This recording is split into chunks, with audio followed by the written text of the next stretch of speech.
as compared to 31 billion 384 for the same period of 2024. I have no doubt that figures for the month of May and June will also be better as compared as last year. Madame Speaker, Madame la Présidente, que ce soit en termes d'arrivées touristiques ou de recettes, il est important de noter que nous sommes grandement en avance comparé à l'année dernière sous l'ancien régime. Les chiffres parlent d'eux-mêmes. Now, coming to the question on strategies, I am a bit surprised, Madam Speaker, that the leader of the opposition is now showing interest in strategies to further promote the Mauritian destination. During the time that he had been Minister of Tourism, that is from November 2019 to June 2020, when we were also under the pressure of COVID-19, what strategy did he put in place? Yet, zero, madam.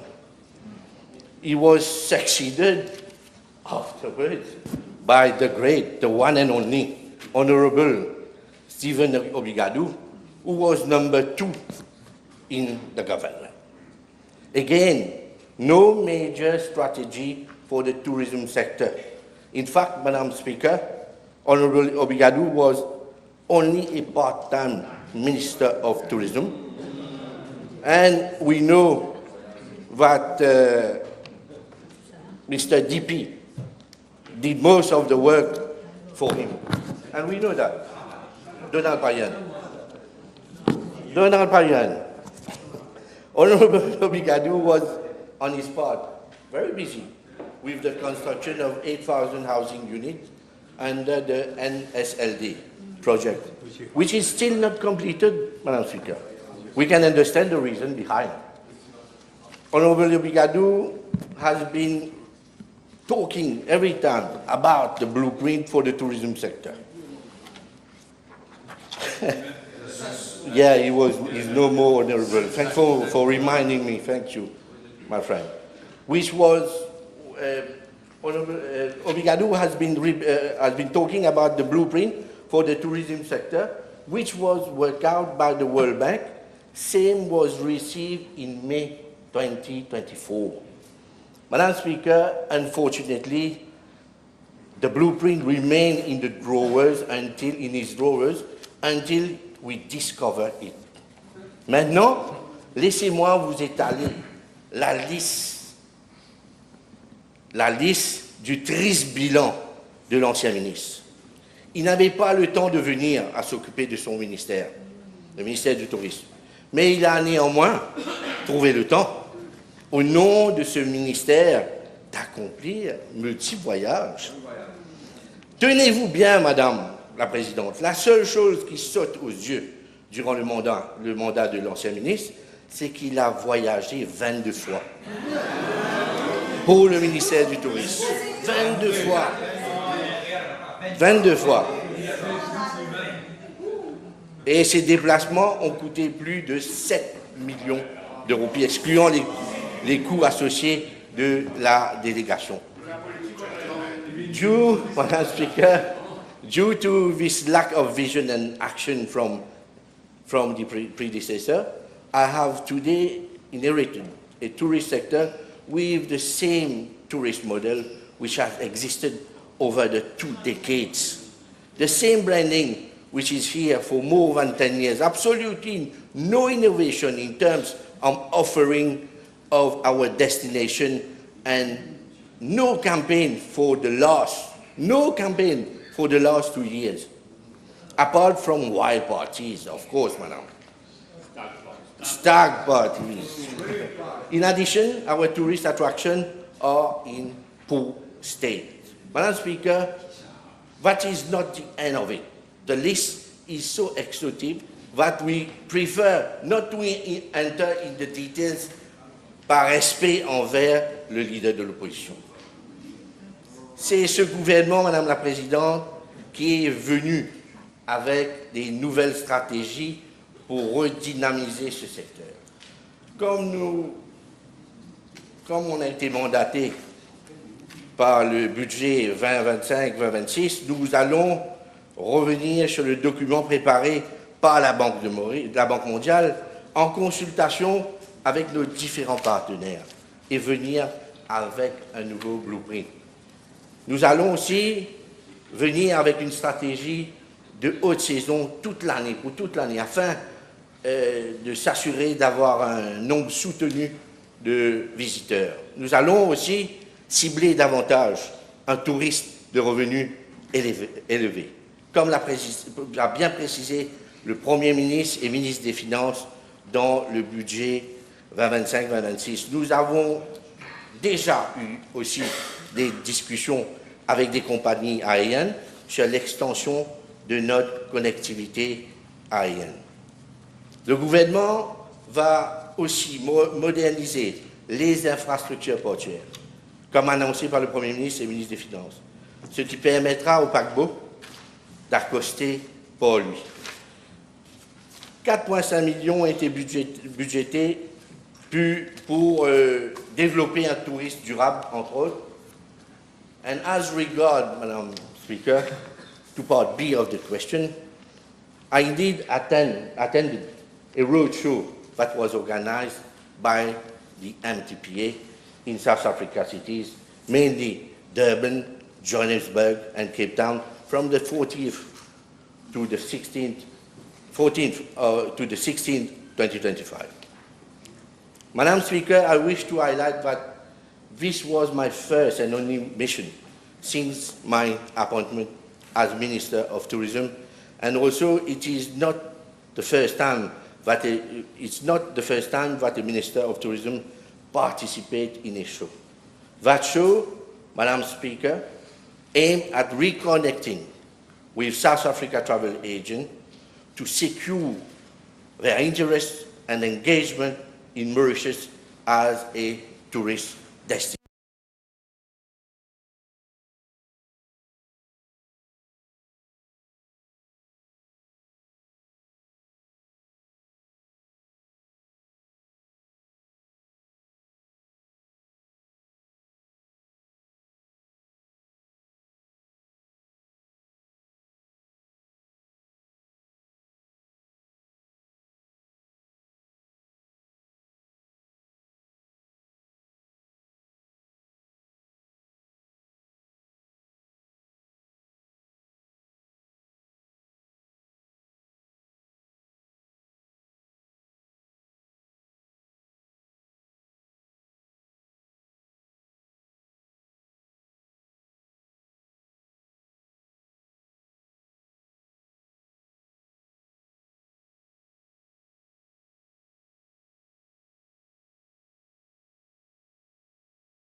What I spent as compared to my predecessor. And regarding the composition of my delegation, as the Honorable Leader of the Nation wants to call it Madam Speaker, I was accompanied by Ms. Amita Gregg, who is the desk officer of the South African market of the MTPA. Thank you very much. Thank you, Minister. Yes. Honourable Leader, your first supplementary. Yes, thank you, Madam Speaker. Let me start with the situation prevailing in the world today, the conflict in the Middle East. May I ask the Honourable Minister whether his ministry has made an assessment of the impact on our tourism sector, and if yes, what are the measures that will be put in place to tackle this situation? I must say, Madam Speaker, that we already work on it, and there's a committee that was not far from yesterday, and I must say that we are taking necessary precaution on this issue. You will let us know in due course. Yes? Can the Honourable Minister inform the House whether, with regard to the conflict in the Middle East, he has already met with the stakeholders of the sector to find ways and means to address this situation, whether there has been a meeting with the stakeholders? No, we did have a meeting, I must say, with the ambassador, and I must say that it was very fruitful meeting, but we are busy actually looking into it. Yes. Third.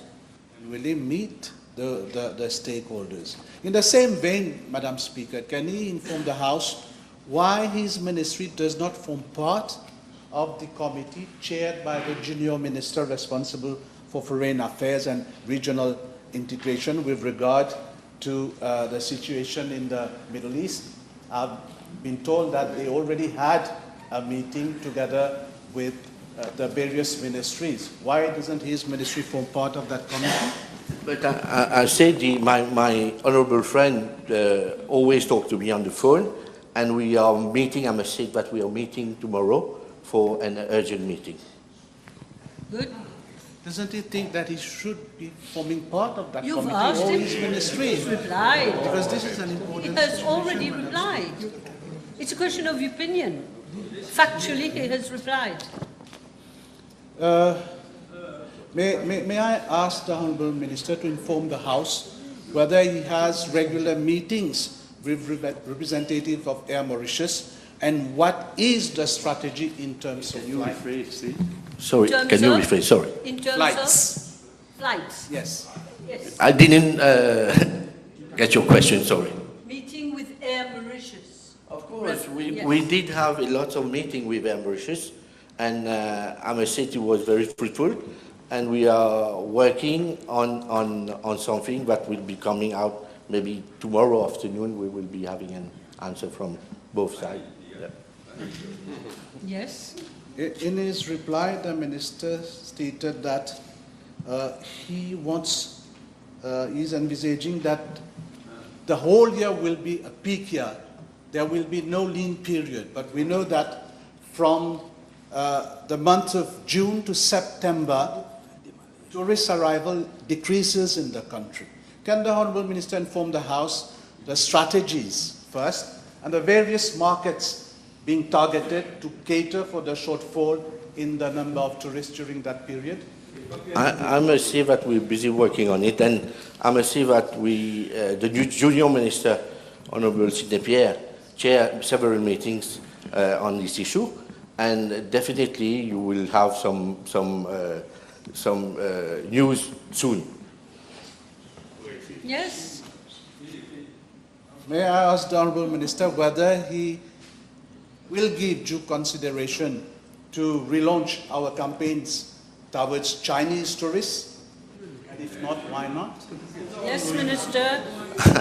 I must say it's a very complex market, but the only problem that we got on the Chinese market is connectivity. We are having a big problem of connectivity. As you know, Mauritius is no more going to China, and we are busy negotiating with some airlines, actually.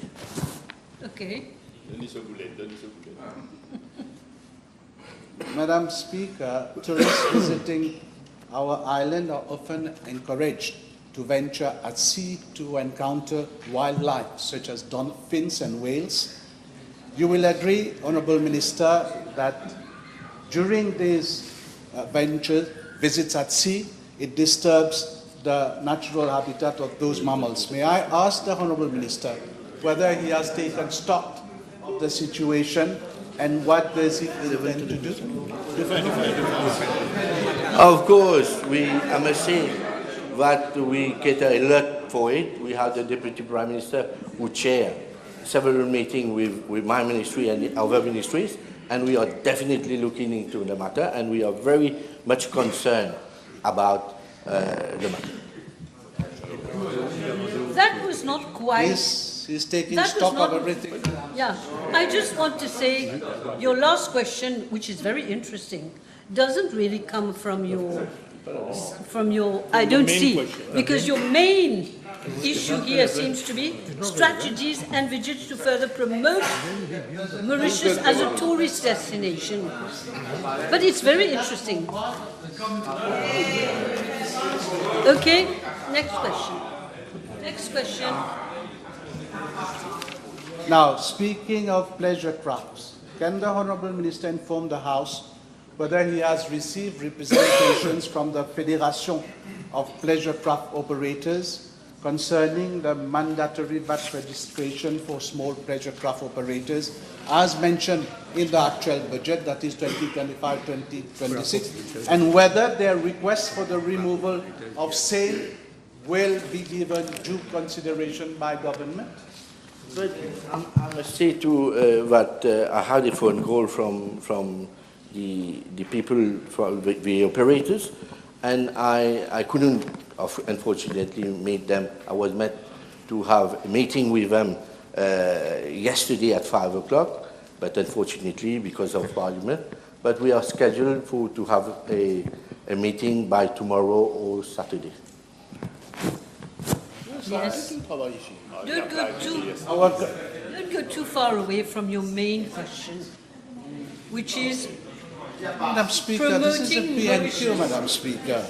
Mauritius has reduced its frequency on several destinations, for example, the UK, India. May I ask the Honourable Minister whether there are negotiations with other carriers to increase air flight capacity to these countries? Of course, Madam Speaker, as you know what happened to Air Mauritius by the previous regime, what they did. Well, we are still looking for two aircraft till now. We don't know where are the aircraft.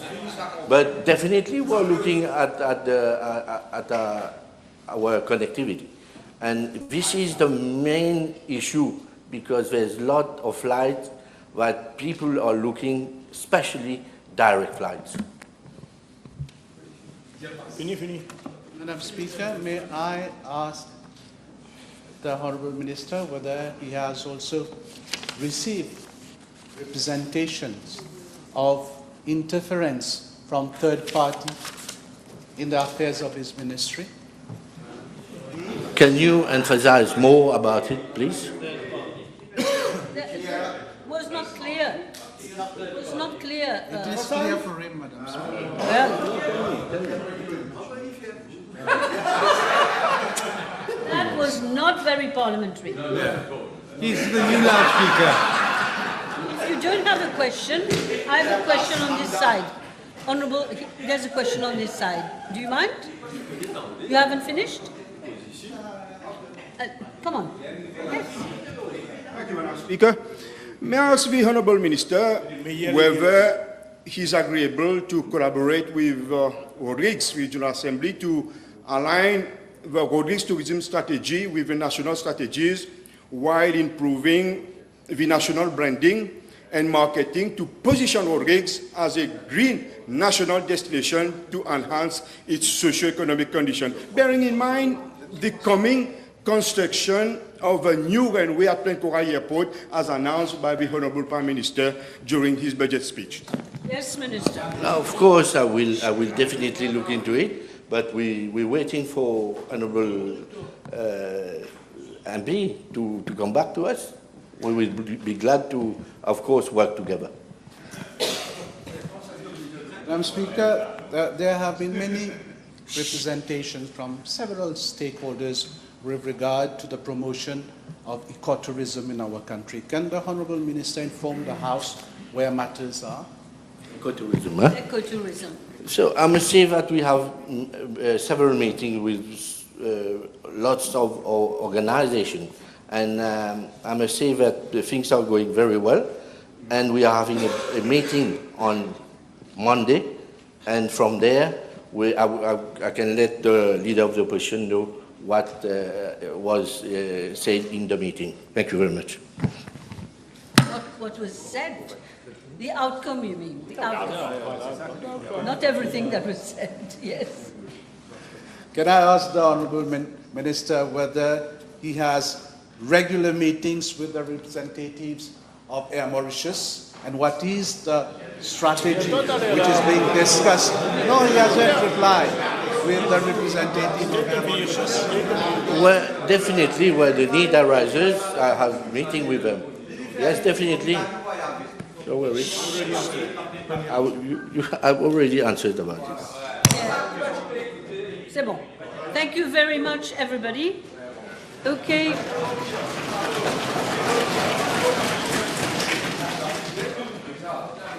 Motion. Madam Speaker, I beg to move that all the business on today's order paper be exempted from the provisions of paragraph 2 of Standing Order 10.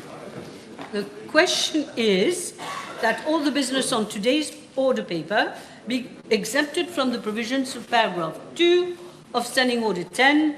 Those in favour say aye. Those against say no. The ayes have it. Statement by Minister. Yes. Madam Speaker, with your permission, I wish to make a statement relating to the publication in the press of alleged increase in the salaries of junior ministers and advisors.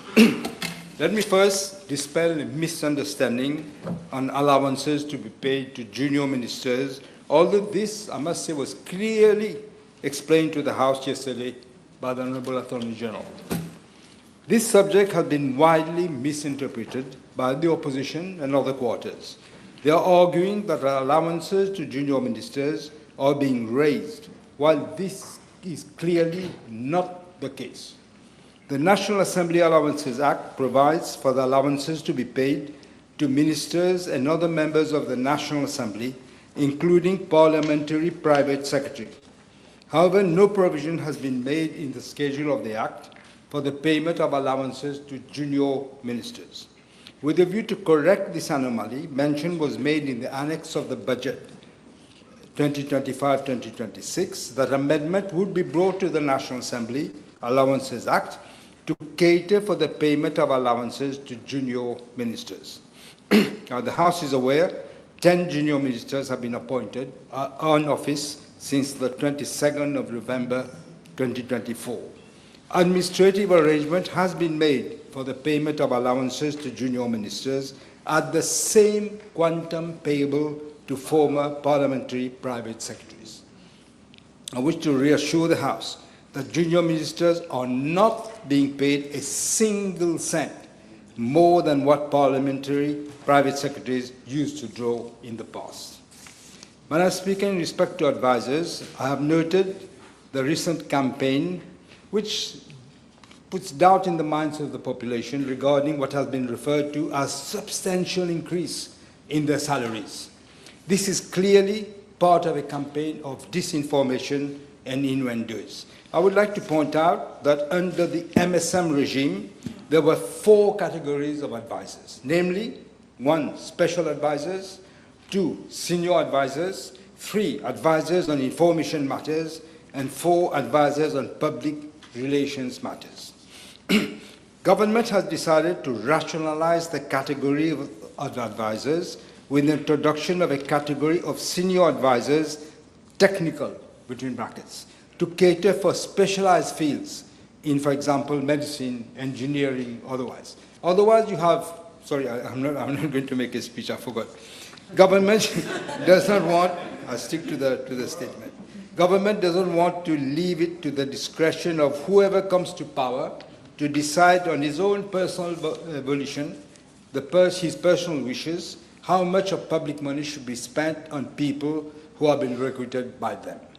Government is simply being transparent in respect to the different scales of salaries applicable to advisors. Madam Speaker, I should also point out that except in a few cases, very few cases, where advisors are serving on boards, strict instructions have been given not to allow advisors to be members of boards of parastatal bodies or state-owned enterprises. I wish to state, Madam Speaker, that under the former government, they boosted the income of advisors by allowing them to serve on numerous boards. Very often, these advisors were earning revenues from these boards, which was higher than their own salary. Let me give you a couple of examples to illustrate this without naming any names. Yes. One special advisor who was drawing a salary of 163,250 rupees was also appointed as chairperson of Mauritius Revenue Authority, where it was a salary, SBM Bank Holdings Limited, Mauritius Telecom, Multi-Carrier Mauritius Limited, and Metro Express Limited, all drawing salaries. He was also the director of SBM Africa Holdings Limited, again drawing a salary, SBM Kenya Limited, paid in US dollars, Mauritius Duty Free Paradise Company Limited, and Rodrigues Duty Free Paradise Company Limited.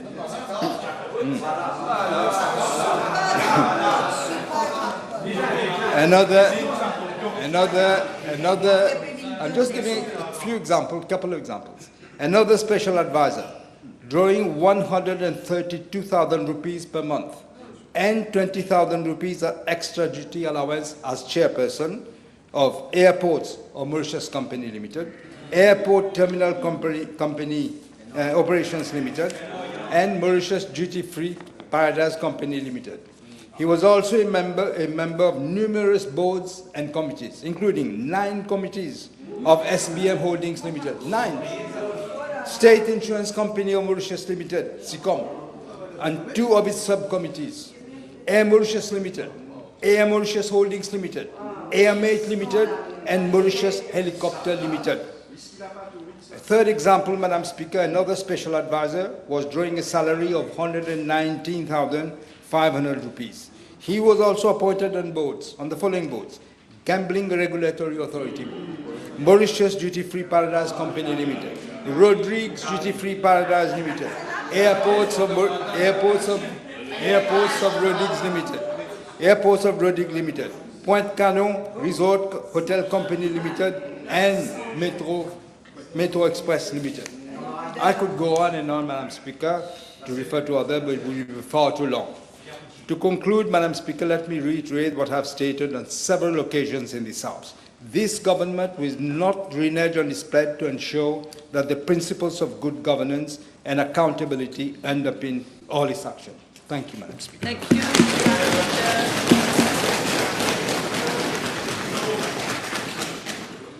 Big Bill, second reading. Yes, Honourable Minister of Tourism. Yes. Je vous remercie, Madame la Présidente. C'est mon premier discours en tant que ministre sur les débats budgétaires. L'année 2025-2026 n'est pas des plus populaires, certes, mais c'est avec fierté que je viens le défendre. Car c'est un budget courageux, héroïque même, avec des mesures attendues depuis des décennies. Nous sommes face à un paysage en ruine. L'État a fait naufrage. Cette phrase, prononcée par le Premier ministre et ministre des Finances le 5 juin dernier, reste aggravée dans nos mémoires. Elle résume, en somme, au désastre laissé par le gouvernement MSM. Une image me vient à l'esprit, celle de Simba, le roi lion, revenant chez lui après des années d'exil, forcé de constater un spectacle de désolation et d'obscurité. La méchanceté, la petitesse, la gourmandise du MSM, les malhonnêtes avaient décimé le pays. Madame la Présidente, ici, l'honorable docteur Navin Ramgoolam, Premier ministre, a été confronté à un spectacle différent de tout aussi catastrophique. Il y a eu un pays en faillite, des caisses totalement vides et des institutions près de la décomposition. Maurice était KO debout. C'est celui-là même qui voulait offrir à la population une meilleure vie dans les plus brefs délais, a été confronté aux conséquences des frasques de l'ancien régime. Il est évidemment impossible, dans une telle situation, d'appliquer toutes les annonces faites durant la campagne électorale. Quoique le 14e mois a été payé à 90% des employés du public et du privé, le Premier ministre a aussi pris son courage à deux mains pour annoncer la mesure difficile de l'extension de l'âge d'éligibilité à la pension universelle de vieillesse. Il a préféré porter cette lourde responsabilité au détriment de sa popularité, mais animé par le seul désir de sauver le pays du naufrage. Le pays avant tout, Madame la Présidente. Cet acte de bravoure mérite d'être salué. S'il fallait une comparaison, je ferai le parallèle avec l'agenda 2010 de l'ancien chancelier Gerhard Schröder. Au début des années 2000, en Allemagne, les finances publiques avaient été plombées par le coût de la réunification, le chômage était élevé, le système de protection sociale était sous pression et la compétitivité du pays était en déclin. Les réformes sous l'agenda 2010 consistaient à réduire les allocations de chômage, rendre flexible le marché du travail et réformer le système de santé et de retraite. Je dois dire que ces mesures ont provoqué des vagues de protestations massives, mais en tant que bon capitaine, le chancelier Schröder a tenu bon, convaincu que ces réformes étaient indispensables pour assurer la prospérité de son pays. Schröder a payé cher pour sa réforme, mais aujourd'hui, le monde entier loue l'agenda 2010 pour avoir permis à l'Allemagne de redevenir un géant économique et d'avoir une économie qui a résisté à la crise financière, n'oublions pas, de 2008, et d'être le moteur économique de l'Europe. Il faut reconnaître, Madame la Présidente, que le courage des leaders qui choisissent de regarder au-delà des sondages et de la satisfaction immédiate. Le docteur Navin Ramgoolam, le Premier ministre de ce pays, l'honorable, et de cette trempe. La trempe des héros, Madame la Présidente. D'autres orateurs l'ont dit avant moi. Aucun gouvernement ne choisit sciemment d'être impopulaire. Aucun gouvernement ne prend plaisir à venir avec des décisions qui affectent le quotidien de ses citoyens. Aucun gouvernement n'introduit la nouvelle taxe ou augmente celles qui sont déjà existantes sur un coup de tête ou avec légèreté. Enfin, aucun gouvernement n'abolit ou réduit une allocation de gaieté de cœur. Mais en revanche, Madame la Présidente, il y a certes des choses inimaginables que nous avons vu un gouvernement faire ici, dans ce beau pays. Nous avons vu les membres d'un gouvernement profiter allègrement de la pandémie, de la Covid, pour faire des affaires dans le dos du petit peuple. Nous avons vu un gouvernement et son ministre des Finances littéralement braquer la banque de Maurice, Open Day Robbery, afin de faire main basse sur les réserves et distribuer généreusement à leurs copains et leurs mignons. Nous avons vu un gouvernement distribuer des allocations comme on lançait du pain à l'époque dans les arènes romaines. Madame la Présidente, n'étant pas, selon votre expression, aussi beau parleur que mon ami le ministre de l'Énergie, tu te réveilles, je dirais tout simplement que nous avons un gouvernement qui fait exactement l'opposé d'une gestion économique saine. Justement, Madame la Présidente, c'est sur cette mauvaise gouvernance qui fait que l'urgence économique a pris le pas sur la popularité à Maurice. C'est cette gestion catastrophique qui a fait que la dette publique a franchi la barre des 90% de notre PIB. C'est un ancien gouvernement irresponsable qui a transformé le déficit budgétaire année après année en un véritable gouffre économique. L'ancien ministre des Finances parlait à la veille des élections d'un pays qui a connu un boom économique en l'espace de 2 ans. Non, vraiment, Madame la Présidente, ce qu'il aurait dû avouer, c'est qu'il y a eu une déflagration. En effet, M. Padehachi, le pays a fait boom. Le pays a fait boom. Il a explosé, Madame la Présidente, sous le régime du MSN. Il a fait boom. D'où la nécessité de ce gouvernement de toucher à certains acquis. Je comprends que la mesure concernant la pension de vieillesse génère l'inquiétude et frustration, mais je sais que des efforts et des sacrifices sont demandés à la population. Et je suis néanmoins convaincu que les Mauriciens ont la maturité nécessaire pour comprendre que ces décisions constituent des investissements à l'avenir.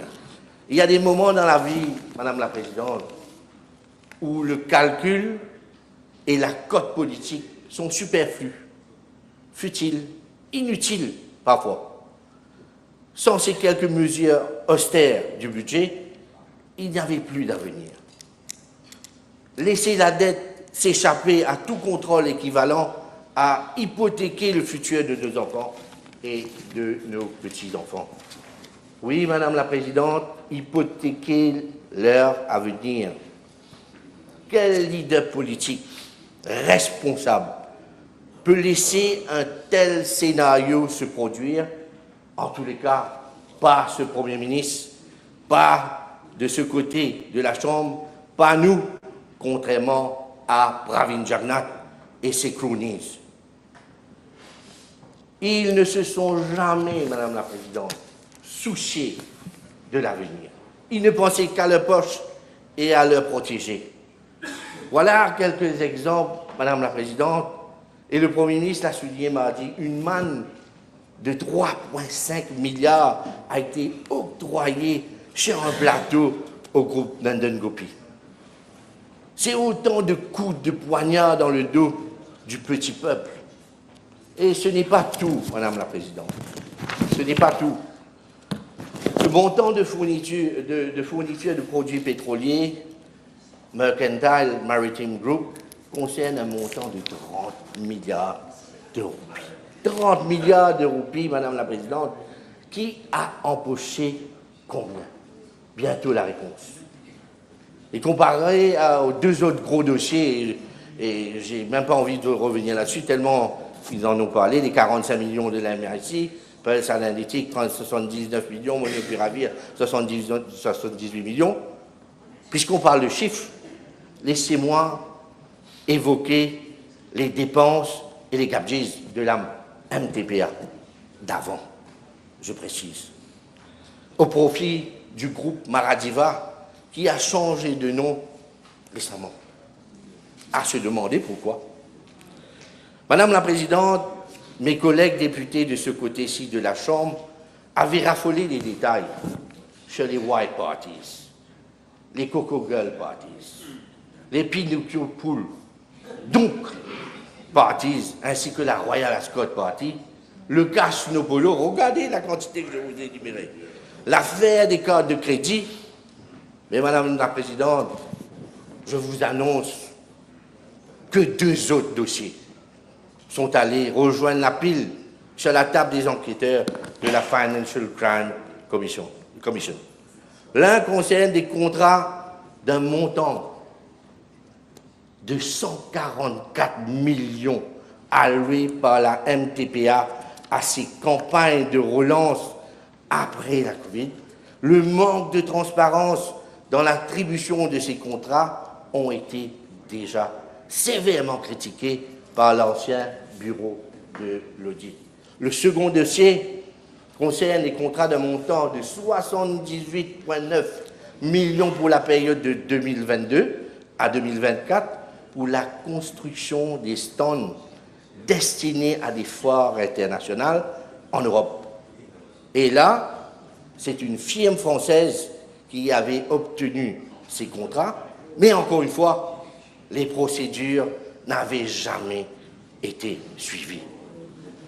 Je me vois forcé de rappeler ces abus, Madame la Présidente, mais tout ceci est heureusement chose du passé, Madame la Présidente, parce que je répète encore une fois que je ne vais jamais tolérer aucune magouille au sein du ministère du Tourisme. D'ailleurs, depuis mon arrivée, je ne cesse de me battre avec ceux qui sont un petit groupe, qui a flirté avec le MSM pendant 10 ans et qui ne réalisent pas que les good old days et le bronzage au soleil sont terminés. Et il a fallu nettoyer. Mais il reste tout de même des murs lézardés à réparer. Madame la Présidente, vous avez dû lire ou voir dans la presse que du 1er janvier au 15 juin 2025, notre pays a accueilli un total de 610 064 visiteurs et contre 599 039 dans la même période de l'année dernière.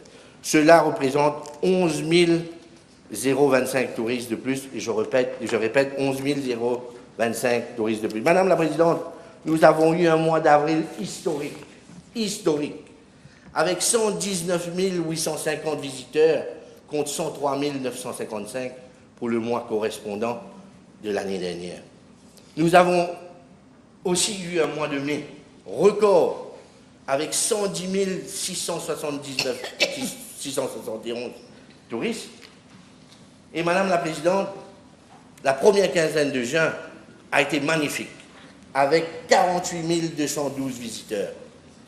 Grâce à cette performance, notre destination a pu se rattraper et la baisse accumulée durant ces 3 derniers mois de l'année 2025 et même s'accorder une marge non négligeable. En ce qui des recettes touristiques, nous avons déjà rattrapé notre retard. Depuis le mois d'avril, nous sommes à 32 milliards 195 pour les 4 premiers mois. Une croissance de 5% est attendue pour le secteur touristique de cette année et nous souhaitons de tout cœur dépasser la barre des 100 milliards en termes de recettes cette année. Mais je rappelle que ce secteur est dynamique. Il a évolué en fonction de plusieurs facteurs, notamment géopolitiques. Il n'y a donc jamais de certitude dans le domaine du tourisme. Le Proche-Orient vient encore une fois s'enflammer. Monsieur l'honorable, leader d'opposition ou pas? Oui. Je parle pour lui là. Le Proche-Orient, c'est ça que je vous ai pas répondu tout à l'heure. Le Proche-Orient vient encore une fois, de s'enflammer. Nous devons être réalistes. Nous avons été épargnés. Maurice sera définitivement impacté par le Proche-Orient d'une façon ou d'une autre, aussi bien directement ou indirectement, Madame la Présidente. Mais pour l'instant, les chiffres concernant les arrivées et les recettes sont bons encourageant pour l'avenir. Pourtant, Madame la Présidente, les critiques ont été nombreuses à mon encontre. J'ai eu droit aux articles de mauvaise foi, aux vernis lancés des réseaux sociaux de certains frustrés. Jamais seulement, si en d'autres temps, sous d'autres cieux, j'aurais été chèrement été pendu haut et court, ou alors envoyé au bûcher. Mais les chiffres parlent d'eux-mêmes, Madame la Présidente. On accusait le ministre du Tourisme de déclin, de tout, je m'en passe. Mais en ciblant sans relâche le ministre, certains ne réalisent pas qu'ils sont en train de faire du mal à l'industrie du tourisme. Mais Madame la Présidente, je vais décevoir bien des personnes. Ni le déclin des 3 premiers mois, ni le rebond des 2 mois et demi suivants ne sont attribuables à mon équipe. En fait, plusieurs facteurs pourraient expliquer la baisse dans les arrivées du premier trimestre. D'abord, il y a le fait que durant la deuxième partie de l'année 2024, la MTPA était trop occupée à agir comme vache à lait pour Maradiva et Ton Georges. Trop focus. Trop focus pour Maradiva et Ton Georges. Vous faire correct.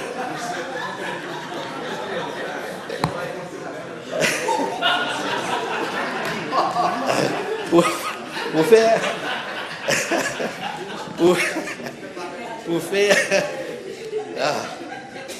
Je me reprends, madame.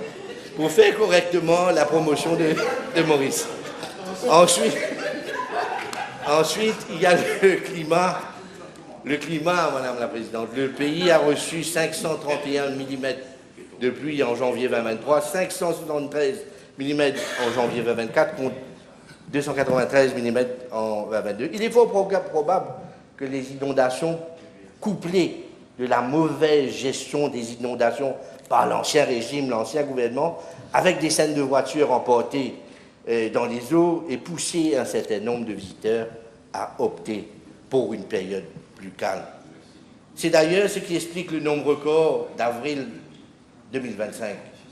Il est vrai que la fête de Pâques a été évoquée comme l'une des raisons, mais elle n'est pas la seule. En 2019 et 2023, où la Pâques était aussi célébrée en avril, le nombre d'arrivées avait augmenté, mais la hausse n'était en rien comparable à celle de 2025. Il y a aussi le fait que le navire Aida Blue va venir à Maurice en octobre au lieu de janvier de cette année. Ces facteurs, j'ajouterai un autre. À ces facteurs, j'ajouterai un autre, c'est le péché capital commis par le régime Jagnat de suspendre les réseaux sociaux du 31 octobre au 2 novembre, soit 48 heures au total. Combien de touristes ont opté pour une destination autre que Maurice en prenant connaissance dans les médias ou dans les réseaux sociaux à la dérive totalitaire de l'ancien régime du MSN. Madame la Présidente, la coïncidence veut que le jeudi 5 juin, le jour du budget statistique de Mauritius, publiait le nombre d'arrivées pour le mois de mai, montrant que nous avons rattrapé notre retard au niveau du tourisme. Quelques heures plus tard, le Premier ministre annonçait la nouvelle stratégie qui devrait privilégier un tourisme de qualité et de forte valeur ajoutée au lieu de dépendre de la quantité des recettes brutes. C'est une idée à laquelle j'adhère totalement, Madame la Présidente. Heureusement que le Premier ministre a fait cette annonce lorsque les chiffres sont passés au vert, sinon il m'aurait accusé de trouver des prétextes. Le budget 2025-2026 nous enjoint à venir avec un plan directeur pour repenser à l'avenir du tourisme, à la lumière des défis et des opportunités. Ce que nous ferons, Madame la Présidente, j'ai dit dans mon discours sur les discours programme qu'il y avait une nécessité impérieuse de développer et de valoriser le tourisme intérieur, le tourisme culturel, le tourisme patrimonial. Et le budget 2025-2026 vient confirmer tout cela. Permettez-moi, Madame la Présidente, de vous dire que le travail a déjà démarré. Mes officiers travaillent actuellement sur un projet de circuit historique et patrimonial dans la région du Sud-Est. Notre vision est de faire des musées à ciel ouvert et nous allons aussi créer des itinéraires qui mènent nos visiteurs au-delà des plages, vers le cœur authentique de notre nation. Et cette année, 5 villages de l'île, soit Souillac, Grande-Rivière Sud-Est, Belle-Ombre, Chamarel ou Trobiche, vont soumettre une demande pour obtenir le titre de meilleur village touristique. Je rappelle que Grand-B et Roche-Noire l'ont obtenu lors de l'édition 2024. C'est la première fois qu'un tel nombre de villages participent à cette initiative de l'ONU du tourisme. Nous travaillons aussi sur un projet de la réhabilitation de la citadelle. Ce lieu historique fréquente pas moins de 1 millier de personnes chaque jour et est appelé à devenir une sorte de musée à ciel ouvert, mais aussi un lieu où l'artisanat local et tout ce qui est made in Mauritius, made in Maurice, règneront en maître. Nous travaillons aussi sur un projet de village culinaire. La cuisine mauricienne, évidemment, cuisine de notre île, représente une fenêtre ouverte sur une histoire riche et complexe. Et nos grands-mères, nos dadis, nos kalas sont des véritables cordons bleus. Nous allons aussi investir dans la signalétique culturelle, la restauration de nos sites historiques, de la formation et de nos guides et de l'art de conter nos histoires. Madame la Présidente, nous allons faire découvrir la richesse de nos forêts, de nos montagnes, de nos plaines fertiles et de nos villages pittoresques. Nous allons aussi emmener le visiteur à s'immerger dans la vie locale, à rencontrer nos agriculteurs et à goûter à l'authenticité mauricienne. C'est un tourisme durable qui encourage la préservation de nos écosystèmes fragiles et qui offre de nouvelles perspectives économiques à des régions parfois oubliées du développement touristique. Et en fait, nous allons mettre, Madame la Présidente, de l'avant une autre façon de l'âme mauricienne. Et ce plan directeur sera préparé en collaboration avec des partenaires, mais aussi avec la Banque mondiale qui a effectué un travail dans ce sens déjà. Mais son rapport n'avait jamais été publié, comme je l'ai dit avant dans la PNQ, par mon prédécesseur, pour des raisons connues à lui-même, à lui seul. Madame la Présidente, un plan de restructuration est en cours à la Tourism Authority. Et je dois dire, depuis l'arrivée du directeur, je dois dire qu'il a fait un travail extraordinaire en l'espace d'1 mois. Et je vois que les résultats arrivent. Le budget 2025-2026 nous enjoint d'adresser l'impact du tourisme sur l'environnement et de relever les défis de durabilité de l'industrie afin d'assurer une croissance touristique respectueuse de l'environnement. C'est dans cette optique, Madame la Présidente, que la Tourism Authority va venir avec les nouveaux règlements concernant 2 activités appréciées par les touristes qu'il m'a parlé, que je ne voulais pas plutôt dire parce que c'était déjà dans mon discours, la nage avec les dauphins et l'observation des baleines. C'est un dossier suivi de près par le Deputy Prime Minister, l'honorable Paul Béranger, qui a présidé plusieurs réunions à ce sujet. Et d'ailleurs, je tiens à le remercier pour nous avoir fait profiter de sa riche expérience. Et je lui dis merci encore une fois. Et le pays, de l'autre côté, est aussi en bonne voie pour décrocher la certification de Green Destination d'ici 2030, ce qui, évidemment, va renforcer notre image en tant que pays écologique et destination éco-consciente. De plus, la Tourism Authority va intensifier les programmes de formation afin d'inciter les opérateurs touristiques à adopter des meilleures pratiques durables. Madame la Présidente, je ne peux m'empêcher d'évoquer 3 mesures du budget qui me réjouissent au plus haut point. J'avais évoqué ces 2 sujets lors de mon intervention sur le discours programme. Je suis heureux que le Premier ministre et ministre des Finances ait alloué 6 millions de roupies dans le budget pour l'implémentation du système Identification Automatique AIS sur tous nos bateaux de plaisance. J'insiste, Madame la Présidente, que l'urgence de renforcer notre contrôle sur les mouvements de bateaux est les plus pressantes que jamais pour combattre le trafic de drogue.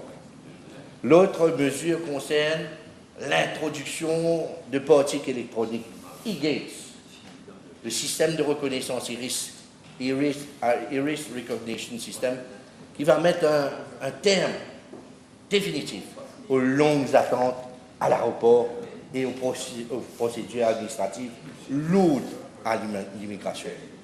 Enfin, la 3e concerne le revamping qu'on attend avec impatience de la MTPA, Mauritius Tourism Promotion Authority. Nous y travaillons actuellement déjà, ainsi pour améliorer l'image de marque de l'île Maurice. Je suis heureux que le budget évoque le problème de connectivité locale, de connectivité aérienne, pardon. C'est un élément essentiel pour le secteur. Nous avons déjà eu plusieurs sessions de travail aussi avec le ministre des Affaires étrangères, avec l'honorable Ritesh Ramphal, avec le Junior Minister aussi, et Rajen Narasimhan, et évidemment, nous sommes en contact permanent avec le PMO.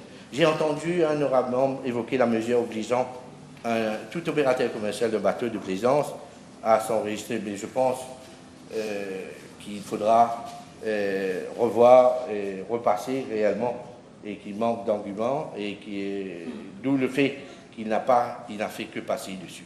En revanche, je parlerai de la tourism fee de 3 € par personne par nuit, excluant les enfants de 12 ans, dans l'objectif suprême de contribuer au développement du tourisme durable et au soutien des infrastructures. Certains diront que ces frais agiront comme obstacle à l'arrivée des touristes, mais à cela, je réplique, Madame la Présidente, que cette mesure existe dans plusieurs pays déjà, et que le montant le plus élevé, par exemple, à Bali, la taxe est de 10 $, alors qu'aux Seychelles, elle va jusqu'à 8 $.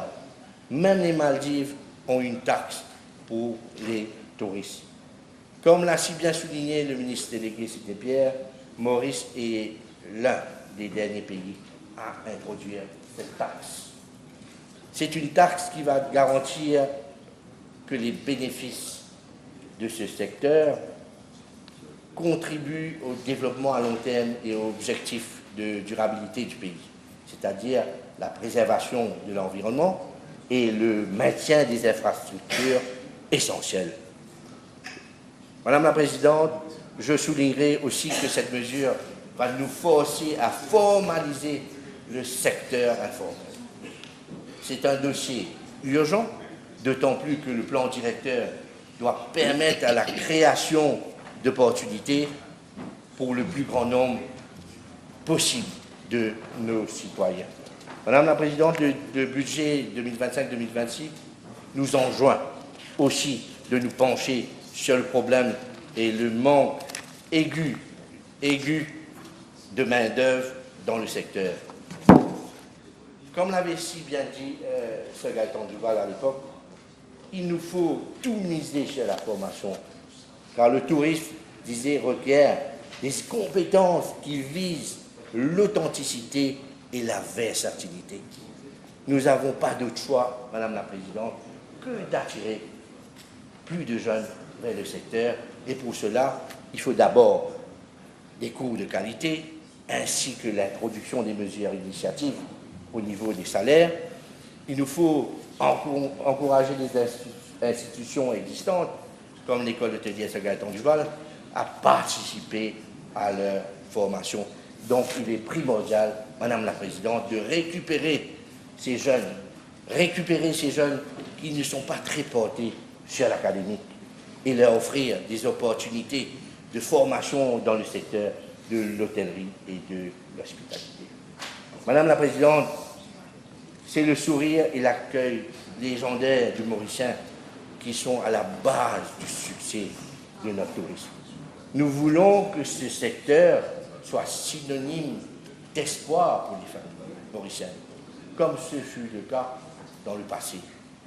Sur ce plan, nous avons presque finalisé un plan concernant le fonctionnement de l'école hôtelière Saint-Gaëtan-du-Val. Nous allons aussi établir des partenariats, outre celui de l'école hôtelière de Lausanne, que nous sommes déjà en contact, et avec d'autres établissements internationaux de renom.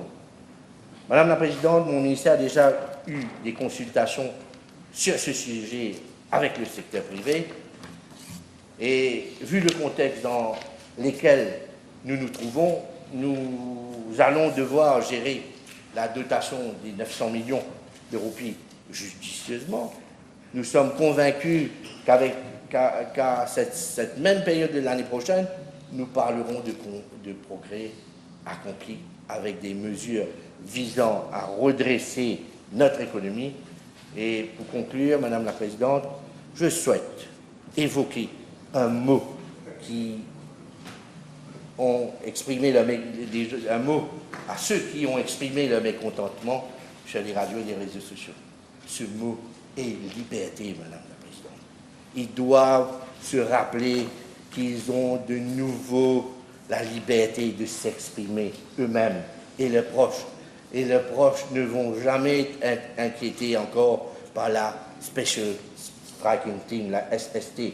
Certains semblent avoir oublié que pour des critiques moins acerbes, ils ont été victimes d'actes d'arrestation arbitraires ou de planting moins inclus. Certains semblent avoir oublié. Mais pas plus tard que samedi dernier, il y a eu 2 manifestations contre la réforme de la pension. Ceux qui étaient dans la rue devraient se demander si elle aurait eu la même liberté sous le règne de Jacques. D'ailleurs, le Premier ministre, l'ancien Premier ministre, semble avoir tout d'un coup redécouvert les vertus de la manifestation. Subitement, l'ancien Premier ministre. Il lui manquait, Madame la Présidente, que de reprendre le fameux slogan BLD. Madame la Présidente, quand le MSM suspend les réseaux sociaux et les critiques sous le gouvernement Ramgoulam, la rue ne peut se mobiliser et gronder sans risque de représailles. Ce gouvernement a même licencié un directeur qui a refusé d'accorder l'autorisation du champ de Mars pour une manifestation organisée par ceux qui s'opposent à sa propre réforme. Avez-vous déjà vu un autre chef du gouvernement, Madame la Présidente, autre que l'honorable le Premier ministre Dr David Ramon, faire preuve d'autant de sagesse et de fair play? Il est cependant malheureux de noter que les mêmes manifestants, victimes de la dérive autocratique de l'ancien régime, flirtent avec leurs anciens bourreaux dans la rue. Côte à côte, Madame la Présidente. Aujourd'hui, nous sommes le 24 juin, Madame la Présidente. 25 juin, pardon. C'était hier que je suis supposé parler. Ces mêmes personnes viendront un jour remercier le docteur David Ramgoulam.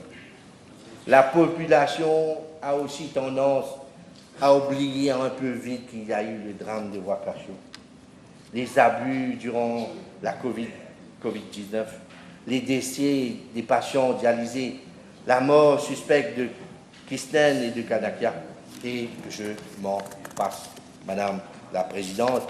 Et moi, je dirais à la population, ayez confiance en l'honorable docteur Nabil Ramgoulam, Premier ministre, qui, avec le soutien du vice-premier ministre, Paul Béranger, sera mener le pays à bon port. Et je dis, Madame la Présidente, que l'honorable docteur Nabil Ramgoulam, Premier ministre, ne s'est pas soucié de sa gloire personnelle. Les mesures difficiles qu'il a prises en tant que ministre des Finances le prouvent amplement. C'est pour ça que je dis, et je terminerai en rappelant que le monde déteste le changement, mais que c'est pourtant la première chose qui lui a permis de progresser, et tout changement difficile au début est compliqué au milieu, mais magnifique à la fin. Heureusement que l'histoire a bonne mémoire. Merci, Madame la Présidente. Merci. Merci, Monsieur le ministre. Vous avez fait coup double aujourd'hui. Monsieur le ministre de la Santé. Madam Speaker, since my young days, I was taught that there are always two courses of action in life. There are two ways open to man. One is the good way, the right way, and the other is the pleasant way. Both have different objectives. Both ways approach a man. But the wise man, he chooses the good path, the righteous path, and reject the pleasant one. Both paths are wide open to man. Both comes to us. Both are at our disposal. Nectar and poison, both are kept in 2 cups before us. Drink whichever you want. The glamour of poison, kept in a beautiful cup, is more attractive than the nectar. All that glitters is not gold, goes the saying. But the foolish, the opportunist, and those who have mean and hungry looks, they accept the present way. They cannot withstand the temptation. This is exactly what the MSM regime had done in the ignorance and lust for power. They accepted the pleasant way, the easy-going life, and in so doing, they have dragged our country toward the slippery slope of financial and economic destruction and ruin. They have mortgaged the future of our children. The right path is sharp and narrow at the edge of a razor. But the present government and the leadership of the Prime Minister and the Deputy Prime Minister has taken the rightful path. It may seem bitter, but we know the future will be bright. Tomorrow's harvest depends upon today's plowing and sowing. But if for fear of bad weather, we do not plow and sow today, we will have no harvest tomorrow. This is exactly they have done. They were static, they were stagnant, and they were swimming dans la mare de corruption et népotisme. There is a saying, he slept beneath the moon, he basked in the sun, he led a life of going to do, and he died without doing none. This is what they have done. The case of the previous government, only talking and no action, and this is what has happened to our country. They have been plucking the fruits without watering the plant. And you know what happens if you only pluck the fruits, you don't water the plant. They were milking the cow, they were not feeding the cow, and the end result has been disastrous today for their entire community. They have dried up everything, they have finished everything, and they have the guts and courage to come in front of the public, and they are trying to tarnish the image of the government. Truth is bitter, truth is naked, and public will come to know tomorrow what was the truth. They have completely destroyed the economy of this country. Those crooks who are steeped in ignorance and arrogance do not know the future, the history of this country. Our ancestors had done a lot for the country. We are proud of their achievements. They disapproved the great predictions of great economic laureate James Meade, who predicted that the future of Mauritius would be doomed. We will have a gloomy future. It is no denying the fact the father of the nation, Sir Shiv Sagar, had the vision and the foresight to bring Mauritius on the forefront of the world. We say bravo to him. We bow before the work that great man had done to prove even economists of those days wrong. Even the Nobel Prize winner, V.S. Naipaul, described Mauritius as an overcrowded barracoon in 1971. He was also proved wrong. The credit goes to our ancestors because they got their education from the school of suffering. We taught them the formula: strive, struggle, sweat, and succeed. And we have succeeded in making a modern Mauritius today. Free education and welfare state led to unprecedented progress. We became the poster child of development. We were known as the star and key of the Indian Ocean. The spirit of belonging and patriotism was entrenched in our culture of unity in diversity, anekta mein ekta. That is unity in diversity. That is a characteristic of our nation. Unfortunately, all that we had achieved crumbled down like packet of cards in the last 10 years. The sanctity of our key institutions were desecrated, defiled, and defamed. From the hallmark of democracy, we were reduced to the status of autocracy and dictatorship. They even dared to desecrate and sully the sacred lake of Ganga Talab, where the Prime Minister of this country had poured the Ganga Jal into it, where Shiv Sagar and Gulam toiled and moiled to keep that place a sacred place. A former minister was engaged in stag party with wine wells women at a time when the country was reeling under the distress of confinement following the COVID-19 pandemic. And these people have the guts to come in front of the public and they are criticizing the work that is being done by this government. It's a shame for them. The reign of terror,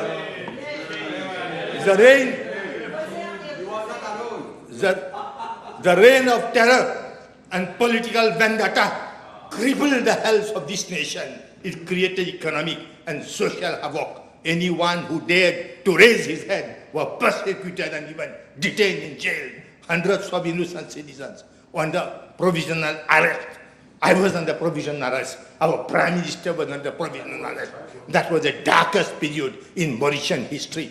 In the history of Mauritius, the greatest number of political charges as political opponents were during the reign of Pinocchio and Lady Macbeth. Everybody knows. Never in the history of Mauritius had never known so many provisional arrests.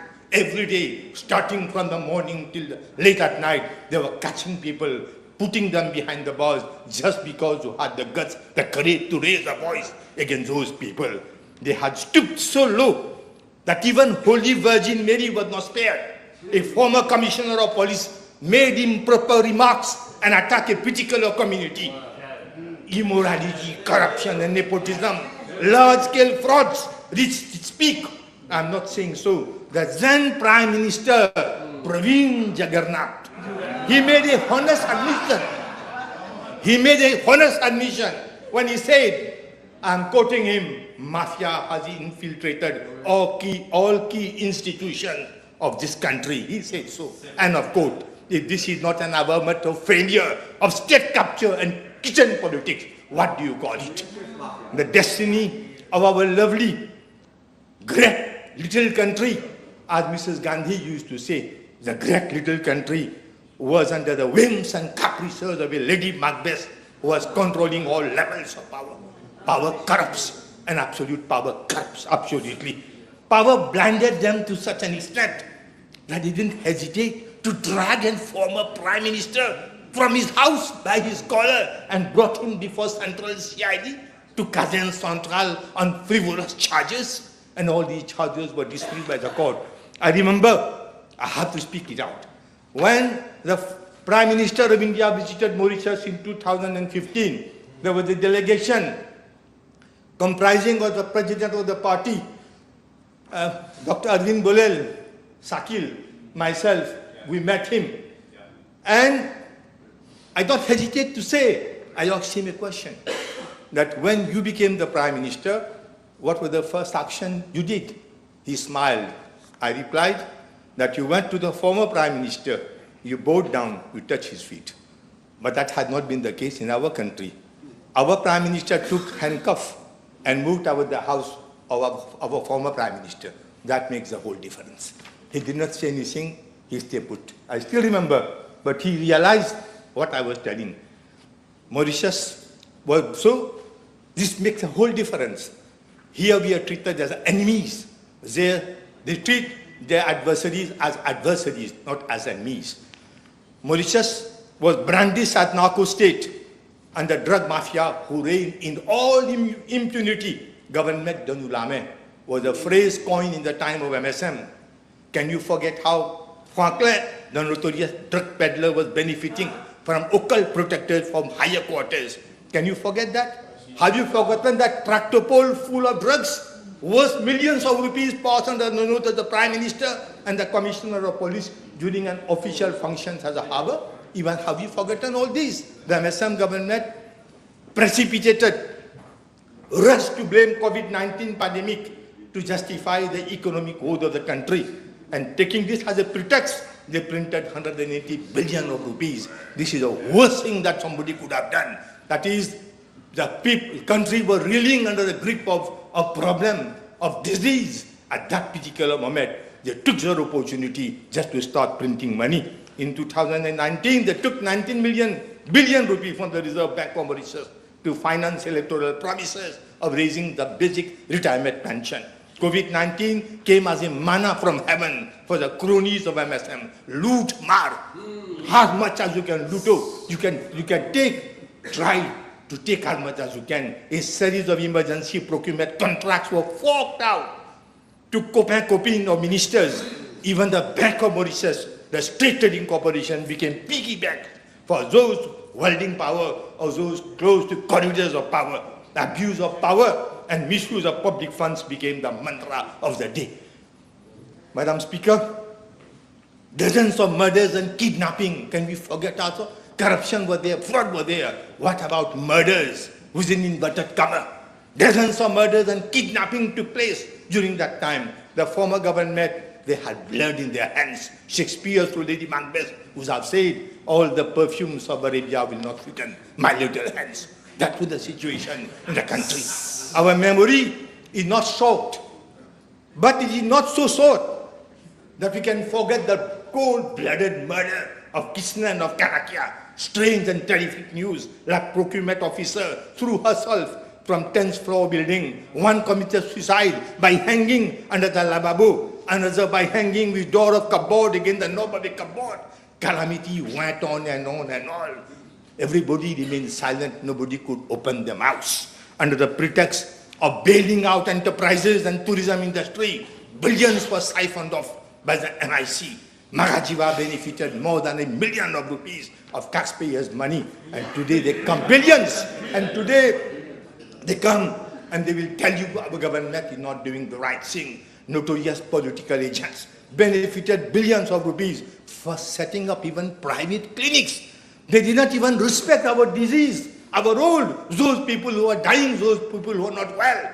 At one point in time, private clinics were mushrooming in the country. It was so tempting that even one ex-vice prime minister and minister of health also wanted running off the license to start a clinic, because that is the best way to make money, best way to print money. Can people stoop so low as to play with the health of the nation? The message is clear. Downgrade the public hospital that they have done in this country so that promote their business will flourish.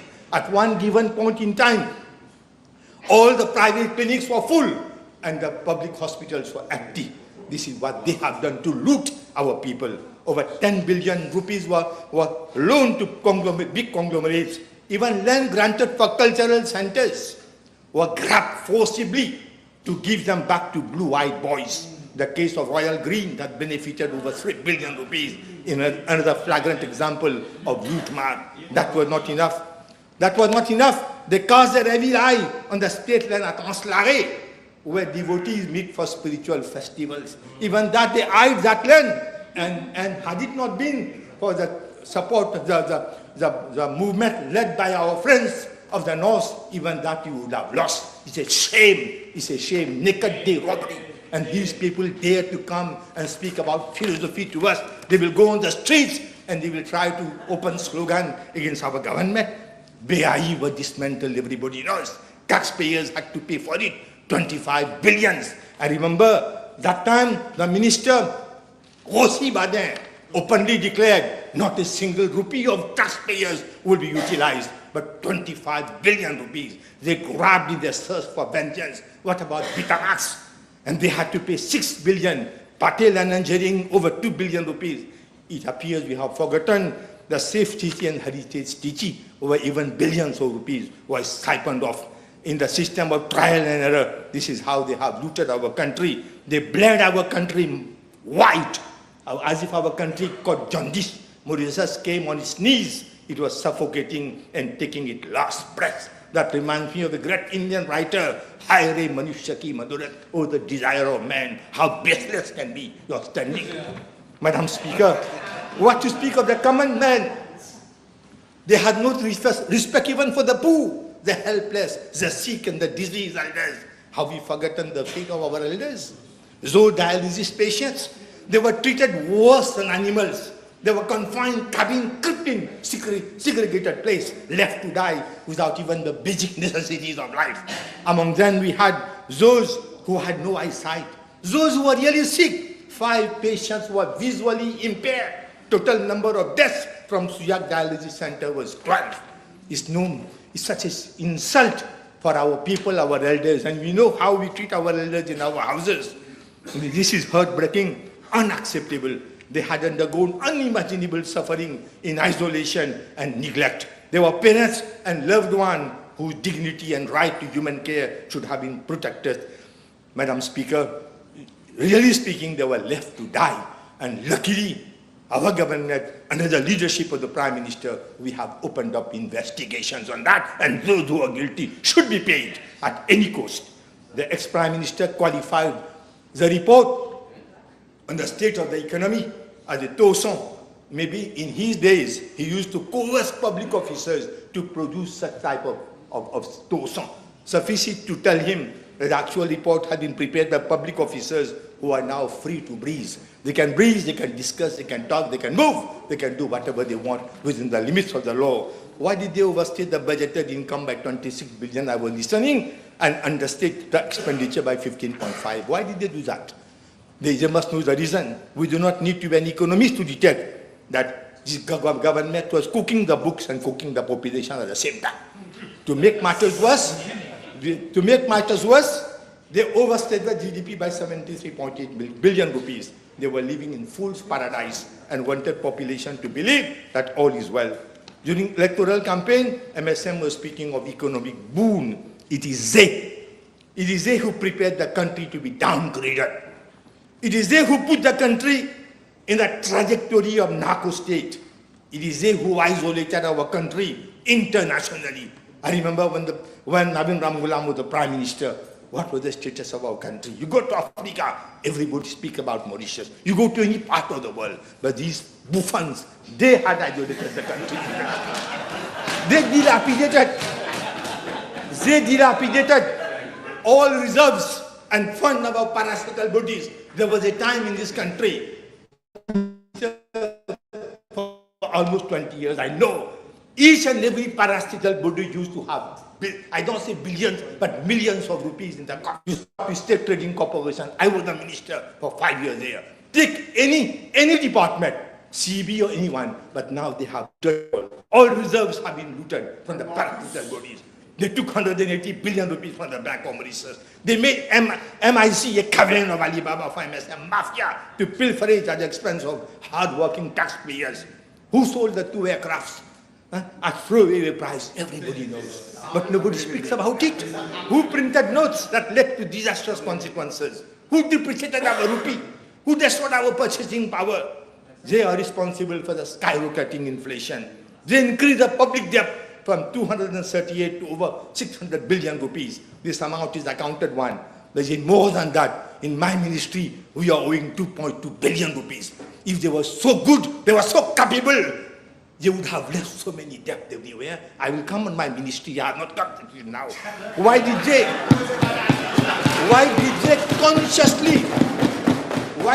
consciously the crushed economy of this nation. There is a very interesting anecdote in one of our epics.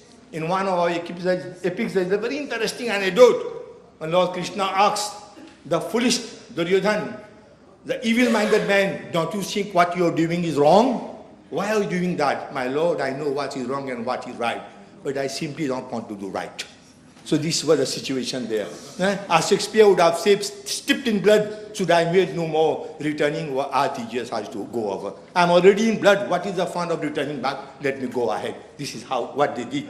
Looted and looted the country day and night.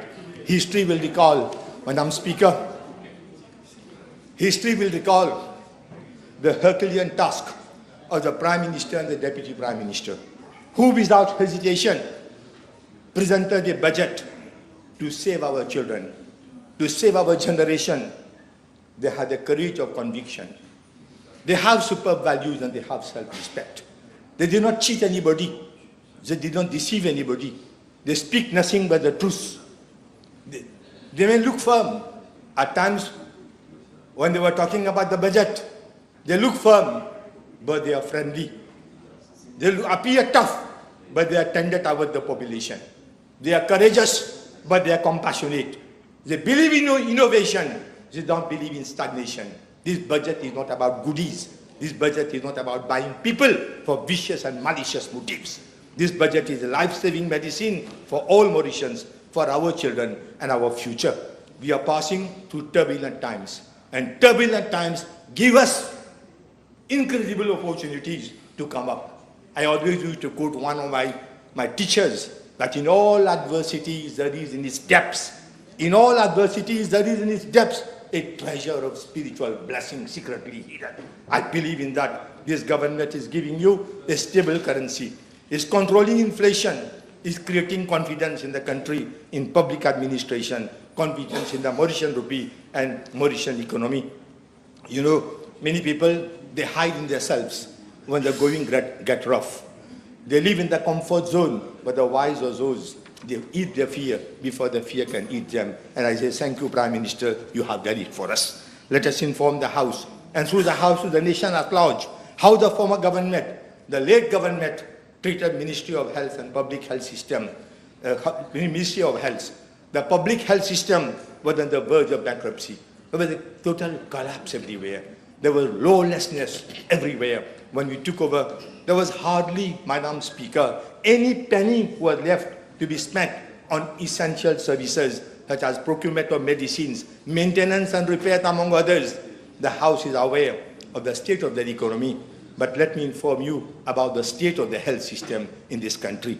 What I had observed, neither my pen nor my tongue can describe. I had been minister for many years. I have known victories and defeats. I had known ups and downs, pleasure and pain. But I have never seen a ministry financially naked, bankrupt, down to its knees. Unbelievable, unbelievable. Wherever you look, there was nothing but unpaid bills, bills and bills. Coffers were not only empty, but there was an outstanding debt to the tune of 2.2 billion rupees they had left. The MSM is claiming from housetop that they left a flourishing economy. I heard that Buffon, that Minister Sabat, that the economy was booming. This is what is the meaning of booming, keeping a debt of 2.2 billion rupees. I ask, then why the workers of all grades of health, drivers, healthcare assistants, attendants, medical, paramedical staff, doctors, not paid their duly earned overtime for so many months? Why were suppliers of car batteries, maintenance companies, petrol stations, laundry services not paid their services for their services? They had not paid a single cent. Is it not a fact? Is it not true? The supplier of fuel had threatened to stop supply of fuel except for ambulances. The country had gone to such a situation. Even the suppliers of other services had stopped their supply, with the result that all vehicles for ministry were not properly maintained, and many, including life-saving ambulances, were lying idle. Everyday suppliers and creditors were calling at the ministry to demand immediate settlement of their dues. They even shamed us overseers outside the country. Hospitals which had treated our patients, that is very important for the country to know. Hospitals abroad that had treated our patients had not been paid, and the sum of approximately 200 million had to be paid. They had not paid 200 million rupees. The report of National Audit Office mentions that pharmaceutical products to the tune of 72.5 million were disposed of as rubbish. We had to throw them out. And to add insult to injury, that is worst of it. The worst part of it, insulting part, they had not even paid their dues of over $20 million for COVID vaccine. The vaccines were not yet paid, and the Zen government had taken 2 rupees per liter of petrol in order to amass billions of rupees kept in their coffers. They did not even pay for COVID, the vaccine. Now we are paying. Now we are paying. Can we forget the Park and Blister saga? They had purchased 50 defective ventilators. They were never put to use. They were returned to the supplier. We had not even seen the ventilators. And they were returned. They're actually lying in the Freeport in their custody. And we are paying the rental for keeping those rubbish. We are paying it. So we have spent over 100 million rupees in that Park and Blisters. So whose fault is that? Ours or theirs? Their fault. And now they are trying to put it on us that we are not ruling the country. We have to accept that they constructed oversized, poorly planned, empty infrastructures at great cost. And you know the reason why they have done that. There had been no human resource planning for many years. The result was 1,500 nurses, record officers, lab technicians, doctors and other paramedical staff in 10 years. They had hardly recruited any one of them. That's why we are in such a situation today. We have to work. We can't still idle. Till the recruitment of staff, we have to encourage our staff to work for the country. I'll fail my duty if I don't share with the House the evaluation carried out independently by World Health Organization. That is very, very bad. Regarding the health sector strategic plan that they had for 2020 to 2024. This was launched in August 2020. The overall target is so alarming and so catastrophic. According to the health sector strategic plan, the life expectancy should have reached 75.5 years in 2024. It is still 73.9. It is a failure, a flop. Infant mortality was targeted to reach 10 out of 1,000 in 2024. We are stuck at 14.3, the same. And the 5 years mortality target was targeted to reach 12 out of 1,000 in 2024. It is still 15.4. Maternal mortality ratio targeted to reach 0.35, 2024. It is still high. HIV/AIDS cases was supposed to become 0 in 2024. We have 549 registered cases today. It means wherever they have laid their hands has been a complete fiasco. The mortality rate of 5%.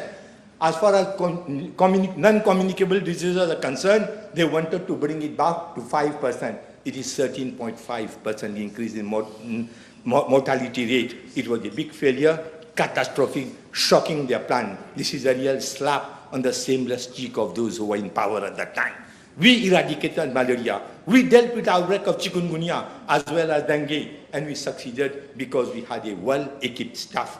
Unfortunately, over the 10 years, they had neglected and destroyed everything to such an extent that I have to announce to the House that dengue has now become an endemic in Mauritius. This is a direct result of criminal negligence on the part of Public Health Department. They have failed, 10 years were lost. The country was bleeding white. Luckily, when all hopes were shattered, the electorate booted them out of power.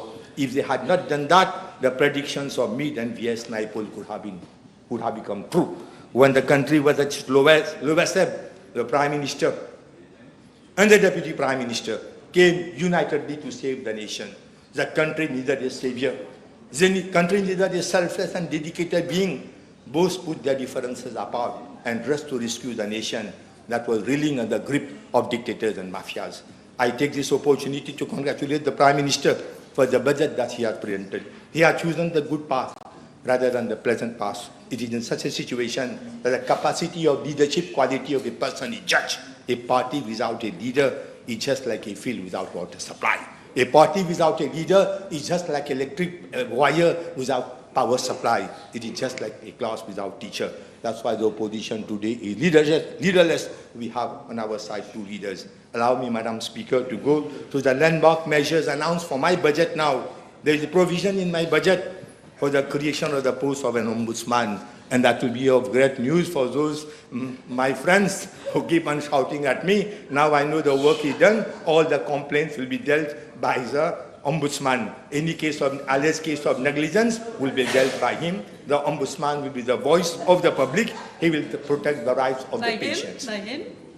No, we don't have the name. It's ombudsman. That ombudsperson. I'm sorry, ombudsperson. He will ensure independent and impartial oversight. He will improve transparency and accountability. As far as monitoring of quality of healthcare is concerned, we are operating in a void. In order to address this unacceptable gap, a National Health Quality Commission is being created that will ensure standardization of care through enforcement of national and clinical standards and protocol. The Prime Minister, since long, has been talking about the importance of putting up managers, credible managers in all our big establishments, because the medical experts with no management experience, they cannot manage efficiently a healthcare institution. So this is being addressed, and it was he who insisted that 5 professional managers with suitable qualification experience will be recruited for the management of regional hospitals. So apart from the doctors, the directors of health will be having managers at the top. They are going to administer our hospital. Madam Speaker, day in, day out, most of the time, and that of my advisors, was spent in receiving calls from public and in addressing their problems. But now, and if you even keep on hearing people complaining on local radios, on social media, complaining about problems that they have encountered in our public health services. To solve the problem, a 24-hour hotline for public to address a complaint is being created so that the ministry might resolve them in the responsive and timely manner. I had working sessions with the World Health Organization for a new Public Health Act, which dates back to 1925, which is archaic and primitive. Similarly, a new Pharmacy Act will be prepared in order to put an end to the unscrupulous practices prevailing actually in the service. I'm also planning to bring amendments to Food Act, Optical Council Act, Medical Council Act, and Private Health Institutions Act. The Food Act is being amended to enable on-site testing. That is, no need to take the food and bring in the laboratory for inspection. The inspectors will come on site, take the samples, and they will try to test it on the spot. And for that, 20 million rupees has already been earmarked. The trust fund for specialized medical care will be revamped. This government is promoting research and capacity building for clinical trials as a prerequisite to drive innovation in medical and health care. Other research projects such as non-communicable diseases and national SALT survey will follow. In that respect, a dedicated division of metabolic advanced cardiac imaging and research will be set up within the trust fund. Funds have already been secured through Professor Derek Yellon and Walker from the University College of London through the intervention of the Prime Minister to kickstart a major research project regarding remote ischemic preconditioning in patients suffering from myocardial infarctions. Advanced metabolic and hormonal testing platform will be rolled out to detect hidden risk factors for non-communicable diseases well before symptoms emerge and link to persistent treatment. Similarly, diabetes path to remission program will be launched in a phased manner. Our biggest public health problem in Mauritius is diabetes. Nearly 20% of the population are victims of diabetes, and another 20% of pre-diabetic patients. In this very house, there must be over 1/3 of our friends may be suffering from diabetes, they may not be knowing it. So we are launching a new program called the Path to Remission Program, that is PTR. We are taking it very seriously. All the sacrifices of Professor Owens had gone to the drains because of the carelessness of the then government. I assure the House, with the help of international experts, we will meet the challenge. Madam Speaker, we cannot close our eyes on vector-borne diseases like chikungunya and dengue.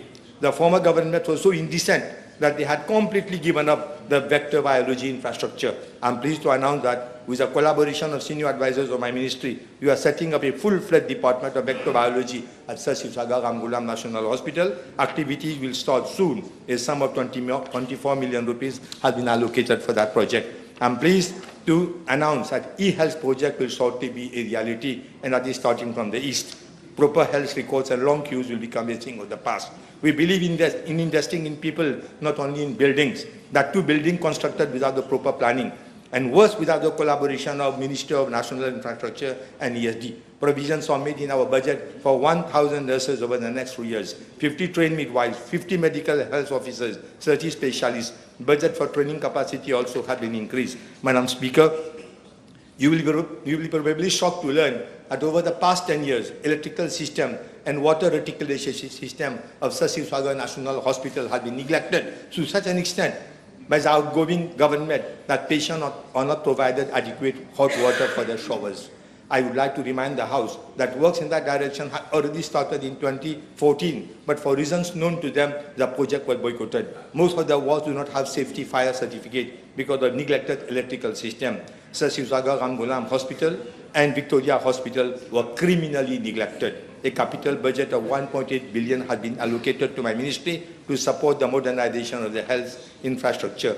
Allow me, Madam, to give an update regarding other infrastructural works. We will be opening new eye hospital in days to come. We have corrected all deficiencies in the building. The renal transplant unit at Jawaharlal Nehru Hospital, sponsored by the Government of India, is nearing completion. At the same time, I would like to inform the House that kidney transplant is being performed by top surgeons of India in our country. The PET scan, the SPECT scan, DEXA scan at the National Cancer Center was lying idle for almost years. They are being commissioned and will be fully functional in days to come. That is a great achievement. I have to be honest and inform the House that I am not satisfied with the care that was being provided to cancer patients till now. When we speak on cancer, it should be prevention, prevention, and prevention. A major awareness campaign has been launched to sensitize population regarding health lifestyles and early detection of non-communicable diseases in general and cancer in particular. I'm pleased to announce to the House that the mortality rate for cervical cancer has dropped by 40% as a result of national screening program. In high-risk patients for breast cancer, there will be a program for screening by mammography. We are currently in negotiation with India to get an expert in cancer to lead the Cancer National Center. Much emphasis will be laid on early detection and cancer. Madam Speaker, a memorandum of understanding on cooperation in the field of Ayurvedic medicine was signed between Government of Mauritius and India.